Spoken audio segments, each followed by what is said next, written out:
నిబంధనలకు విరుద్ధంగా అనుమతులు లేకుండా ప్రభుత్వ స్థలాల్లో వైకాపా కార్యాలయాలు నిర్మించడమే కాదు, కొన్ని చోట్ల ప్రైవేటు స్థలాలు ఆక్రమించి మరీ కట్టేశారు. శ్రీకాకుళంలో జాతీయ రహదారి పక్కనే విలువైన ఇంటి స్థలం కబ్జా చేసి మరీ నిర్మాణం చేపట్టారు. దీనిపై గత ప్రభుత్వ హయాంలో బాధితులు ఎంత మొరపెట్టుకున్నా అధికారులు పట్టించుకోలేదు. కూటమి ప్రభుత్వమైనా న్యాయం చేయాలని వేడుకుంటున్నారు. శ్రీకాకుళంలో ప్రైవేటు స్థలాన్ని ఆక్రమించి మరీ వైకాపా కార్యాలయం నిర్మాణం చేపట్టారు. పెద్దపాడు వద్ద జాతీయ రహదారి పక్కనే ఎకరం 50 సెంట్ల ప్రభుత్వ భూమిని వైకాపా 33 ఏళ్ల పాటు లీజుకు తీసుకుంది. ఏడాదికి ₹1000 నామమాత్రపు ధర చెల్లించేలా ఒప్పందం చేసుకుంది. అక్కడే సర్వహంగులతో వైకాపా కార్యాలయం పేరిట ఎలాంటి అనుమతులు లేకుండా ప్యాలెస్ నిర్మాణం చేపట్టారు. దాదాపు 90% పనులు పూర్తి చేశారు. దాదాపు రాష్ట్ర వ్యాప్తంగా ఇదే తంతు కొనసాగినా శ్రీకాకుళంలో మాత్రం ప్రభుత్వ స్థలంతో పాటు పక్కనే ఉన్న ప్రైవేటు స్థలాన్ని సైతం కబ్జా చేసే నిర్మాణాలు చేపట్టారు.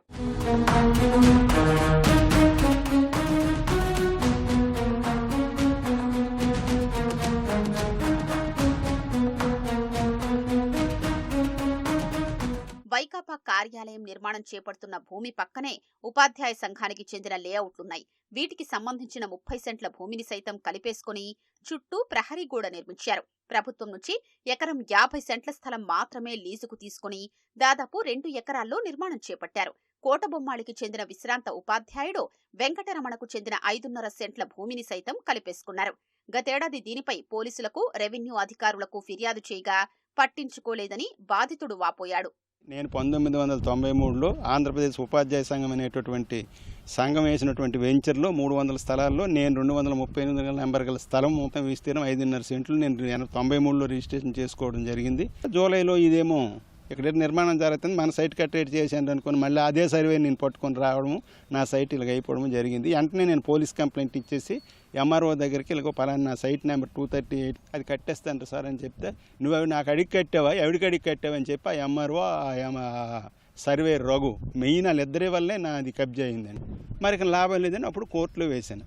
నేను రూపాయి ఖర్చు పెట్టి సగటు ఉపాధ్యాయుడు, నేను ఒక ఉపాధ్యాయుడిని, ఒక సంఘానికి నాయకుడిని. ఈవేళ కూడా నేనేం పెన్షనర్స్ అసోసియేషన్ జాయింట్ సెక్రటరీని, జిల్లా జాయింట్ సెక్రటరీని, కోటబొమ్మల మండల ప్రెసిడెంట్ని. అప్పుడు నేను సర్వీస్లో ఉన్నప్పుడు ఆంధ్రప్రదేశ్ టీచర్స్ ఫెడరేషన్ స్టేట్ కౌన్సిలర్ని, వైస్ ప్రెసిడెంట్ని. ఎంత ఇది ఉండి ఎంత సర్వీస్ ఉపాధ్యాయులకి పిల్లలకి ఇచ్చినటువంటి నా స్థలమే కబ్జా చేసేసి నాకే న్యాయం జరగకపోతే సగటు మానవుడికి న్యాయం జరుగుతుందని ఎవరు ఊహిస్తారు? రెవెన్యూ వ్యవస్థ, ప్రభుత్వ ఉద్యోగులు, నేను ఒక సగటు ఉద్యోగిని, వాళ్ళు ఉద్యోగులే. ఉద్యోగికి అన్యాయం జరిగిందని చెప్పుకుంటే న్యాయం చేయలేదు సరిగదా. ఎవడికడికి కొన్నావని ఎంఆర్ఓ అడిగితే ఆడుకున్న ఆస్తులన్నీ నాకడికి కొన్నాడండి. ఎంత బాధ అనిపించింది. నేను ఒక హై స్కూల్ హెడ్ మాస్టర్గా చేసి 40 సంవత్సరాలు సర్వీసెస్ రిటైర్ అయిన నాకు నా వయసుకైనా విలువ ఇవ్వకుండా ఎవడికడికి కొన్నా నేను ఎటు చేస్తాను వెళ్ళిపోవానండి.